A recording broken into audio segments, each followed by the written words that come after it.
Shazam, Fury of the Gods. And it was okay. Yep.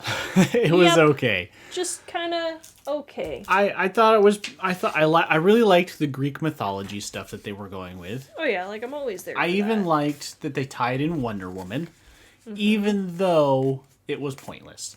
I was thinking to myself, pointless. why are you here? It was more just to remind people that she is a god of a form. But also that she's sexy. Like, Yeah. Because Billy the whole time is like, I'm in love with her. Kind of stuff. The one guy's like, why are you so interested in Wonder Woman? But like the last 10 minutes of the movie make no sense. Yeah. How did they get back to the magical realm? The magical realm, which they never named? He was dead for like quite a while. And I'm sorry, but like anybody who's been dead for probably a whole day shouldn't be coming back to life. Even in normal magical terms. Mm-hmm. Like, it didn't make any sense. Well, we're getting ahead of ourselves there, because that's all at the end. Oh, yeah. Well, spoilers. How much you want to talk about from the beginning and all of that? Where do you want I thought it started out okay. Mm-hmm. It wasn't a strong opening. Didn't really rope me in. The music was a little off-putting. Everybody was just a little bit annoying. I can handle one Zachary Levi, but we basically had 5. So it was a little Mary much. was kind of doing her own thing. Mary she was more of the adult at that point. Mary was the one I was most interested in, and we got nothing from her other than she went out and partied once. No, she went to the eye doctor. She went to the eye doctor. That was a good joke. That was a good joke. It was a good joke. The other thing that sticks out to me is actually towards the end. It's the stupid unicorns, which they used as a glorified Skittles commercial. Yeah, this was the longest Skittles commercial in the history of Skittles. And it served no purpose. Yeah, other than we wanted to take the stereotype of unicorns and flip it on its head to them being the king of beasts, the most vicious of them all. They're not like those ponies that you know from these days. Which, that was a nod towards My Little Pony unicorns, probably. But I mean, we've had a movie take the stereotype of unicorns and flip it on its head, and that was Onward, that they were basically the trash pandas of the universe. Yeah. Which was funny. But this like turned them into like war steeds with black armored skin and then taste the rainbow because they don't have ambrosia. The two things that the kings of the beast love were ambrosia and like, what was it, dark caverns or something. Mm-hmm. But like, just because you have something doesn't mean they can be tamed. Mm-hmm. And I don't know. They kept repeating the same joke, which is the father, or Atlas, the father of the daughters of Atlas, obviously. Like, they said that like 10 times, which is like, we get it. Yep. Atlas, they're the daughters of Atlas.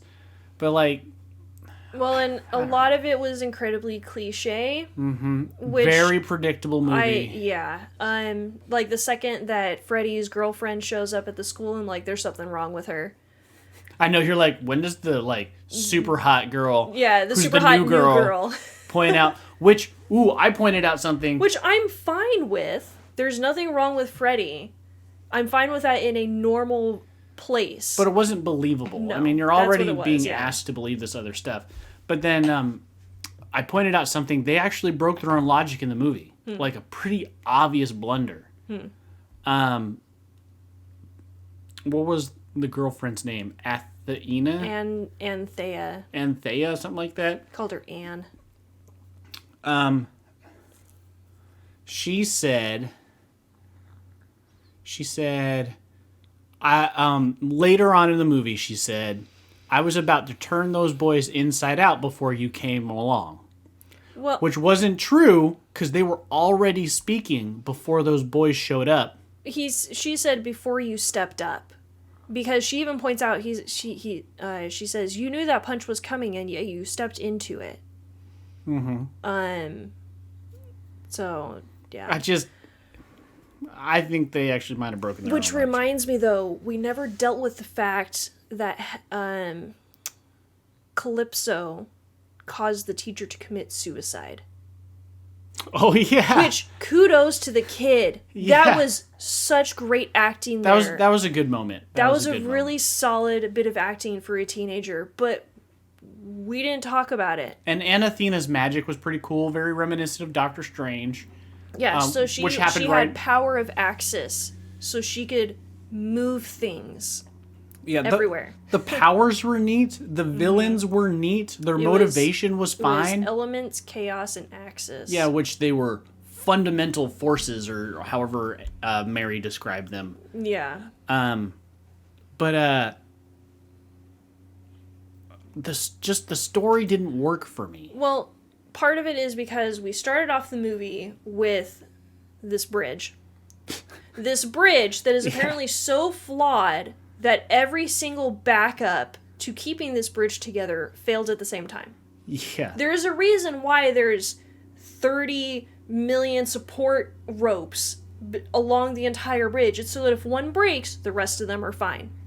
One breaking does not mean the rest of them go. And this is a solid steel bridge. Yeah. Which, we didn't talk about why did the bridge get damaged in the first place. I know, it's just bad bridge.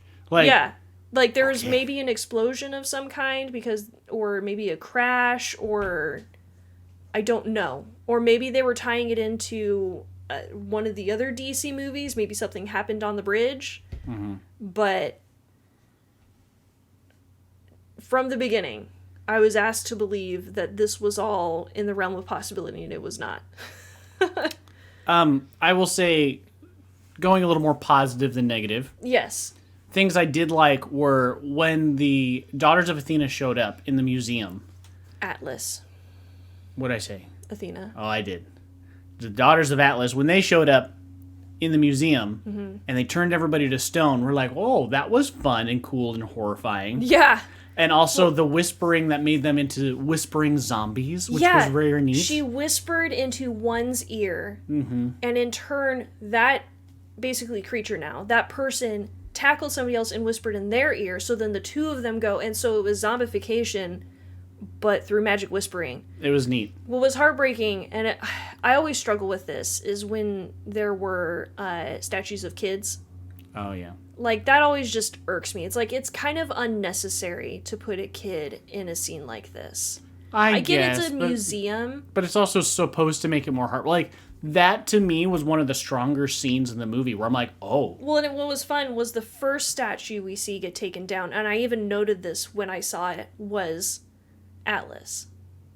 Oh, yeah, it was the one. Yeah, the first statue that she crumbled was of Atlas. That's a good point. And I was like, I bet this has something to do with it. And then all the statues that they had in the museum crumbled, and all the dust. And we see people doing some really gnarly stuff, like, because, I mean, half of them are zombies and half of them are not, but they're like... I know. It was like... At one point where you're like, what are the actors doing? Yeah. So... But then they all get turned back into... When the dust settles, they all get turned into the stone. Yeah. Which was neat. That was very neat. Funny thing about all of this, though, was Jason and I were the only ones in the theater. Oh, yeah. So we were talking very loud the entire movie. But we quite enjoyed ourselves. So even though I wouldn't say it's a great movie, yes, we still had fun. No, I think it was a fun movie. It was a good movie. It was very goofy. I mean, they are all kids, even though Billy's almost 18. And Mary's really like 25. I don't... At the eye doctor. Because I'm pretty sure Billy was one of the younger ones in the first movie, I think. I mean, I think they're all pretty close in age, except for the little black girl. Which she was the best kudos part. To the adult actor for catching the essence of that little girl. She did so good. So good. So good. And, you know, being a kid, it's like, if I could change into the perfect form of an adult whenever I wanted, I would stay as a Shazam. Right. Like, always. Why would you change back? Yeah. There's a moment in a comic called Kingdom Come where Billy hasn't changed back in ages. And so him changing back becomes a big moment. Does he turn back to 11, or does he turn back to what he would appropriately be aged as? What he would appropriately be aged as. Interesting. So, like, if he went in as 18 but came back as 25, that's actually kind of neat. So it was a pretty big deal. Yeah. I was actually hoping for more of a Justice League moment. Do you remember when when Lex Luthor pitted Superman against Shazam? Sort of. So he built like a jungle gym, but convinced Superman there was a bomb underneath, but then played Captain Marvel, as he's called. And vaguely familiar, yeah. And so they start fighting one another. He's like, no, Lex Luthor's just trying to help because Billy's very gullible because he's a kid. Mm-hmm. And they start... Well, and you want to believe the adults of the world are doing the right thing. Well, so one of the things I was hoping... Because I knew this is the last movie. Mm-hmm. But also there's a self-sacrificial moment. And Billy's doing this thing in the Justice League cartoon. Mm-hmm. He's got basically Superman in a headlock. Mm-hmm. And Superman being weak to magic, he has him pointed towards the sky and he just keeps yelling Shazam. So he's just bam, bam, like onto Superman's chest. Ugh. Until Superman kind of gets the upper hand, yells Shazam, so he gets turned back into a kid and he's like, oh crap, but then Superman covers his mouth. Yeah. I was hoping for something like that as the final scene because I knew he was going to yell Shazam, but the way that he did it, energy bomb, wasn't as satisfying as I would have hoped. Another good thing was we both comment how the creature design was really good. The creature design was actually fantastic. If the Percy Jackson TV series is anywhere near around that, I will be very happy with the Percy Jackson TV series. It was pretty good creature design. The dragon was probably the best. It was. Let's be... Which was great. He's like, and there was a dragon. I am suddenly very interested in this. I know one of them sits up, he's like, I am suddenly into this. Wasn't before, but I am now. And he's like, right? Right? Dragon. Yeah. Dragons make everything better. And it was funny because Billy's pulling back on the dragon's tail, and he's like, it must be very disappointing for you as a dragon right now. He's like, but you breathe fire and you do magic, but you are made of wood, which seems like an odd design choice. I know. Yeah. His commentary on stuff is the stuff that I really liked. Mm-hmm. Like Zachary Levi, Shazam, and even Billy all worked for me. Mm-hmm. Just having so many of them just didn't... And they all had the same kind of personality. Well, I mean, they are all kids. I know, but not all kids are the same. I would have liked... No. Especially with Mary basically being 25, because I'm pretty sure she was 18 in the first movie. Yeah. I would have liked to have seen some variation in their personalities. They all seemed very similar. Although, because they even went out of their way to show us that they have different likes and interests. Mm-hmm. You had the one guy who was exploring the room of doors. Also very cool. Yeah, the other one who found the library. The little girl who's doing her little panorama of unicorns versus Genghis Khan, which is another foreshadowing. They actually did some great foreshadowing. Was pretty good. Like his Tesla ball exploding. Which is basically what happens at the end. Which is what the bomb is at the end. Yeah.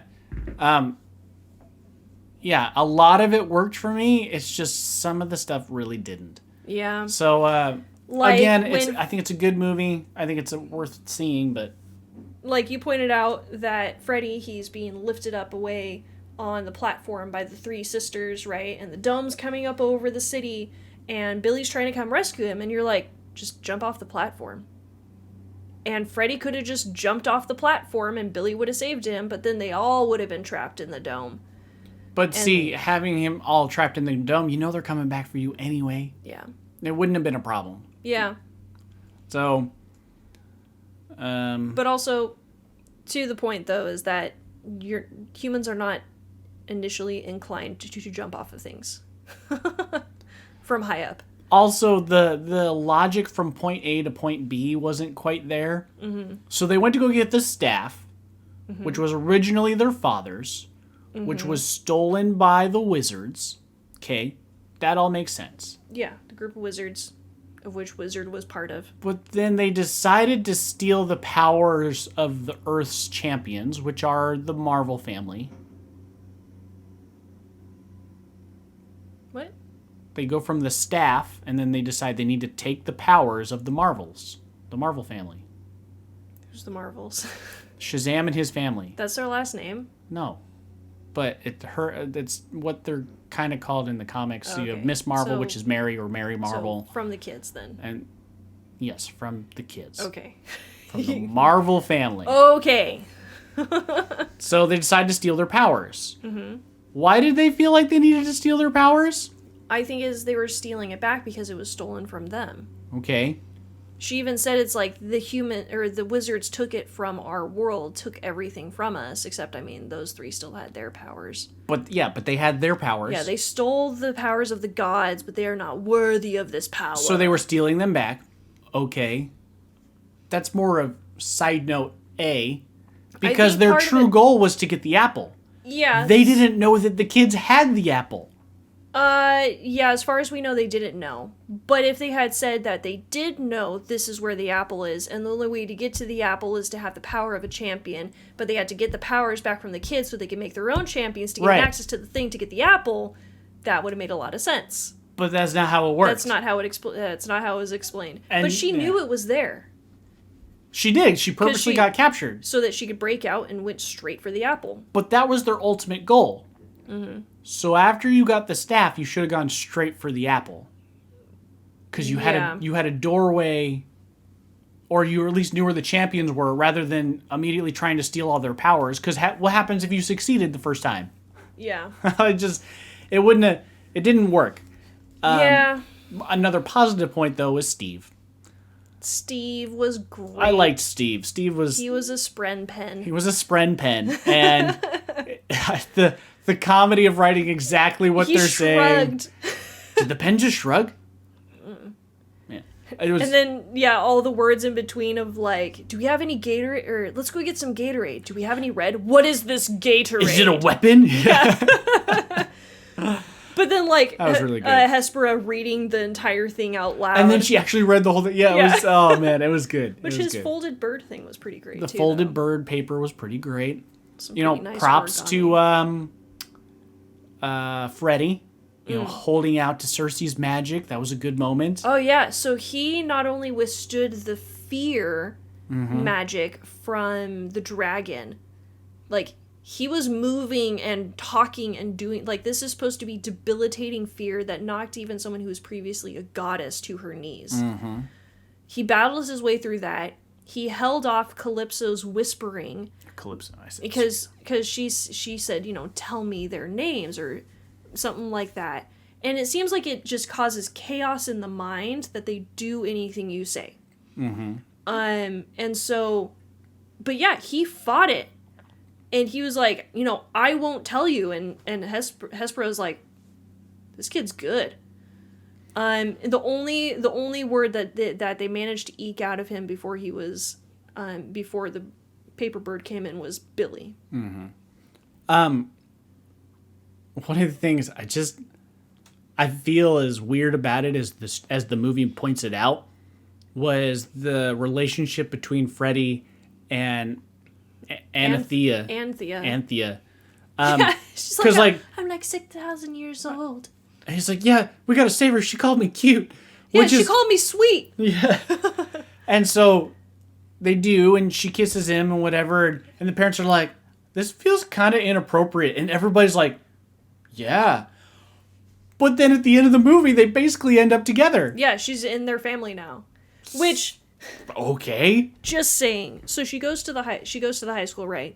Talks like a normal kid. She does. Asks all these cool things. Yep. She's a normal teenager, and yet, as soon as she dons her goddess clothing, these and thous and sister, we must, wait. The time approaches. The time approaches and stuff, and then at the end of the movie, she's back to normal teenager. It was like, girl. It is inconsistent. Get your act together. Like, I'd be fine if she talked like a normal teenager the entire movie, even in God mode. It would have worked just fine. But also, what normal high school, I don't know because I've been out of high school for years, has a culinary arts class?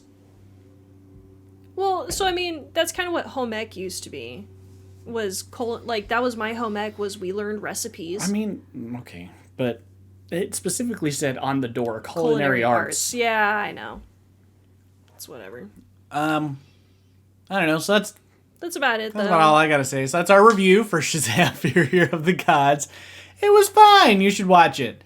It was a good time. Bye. Bye. So I know where to cut. Yeah.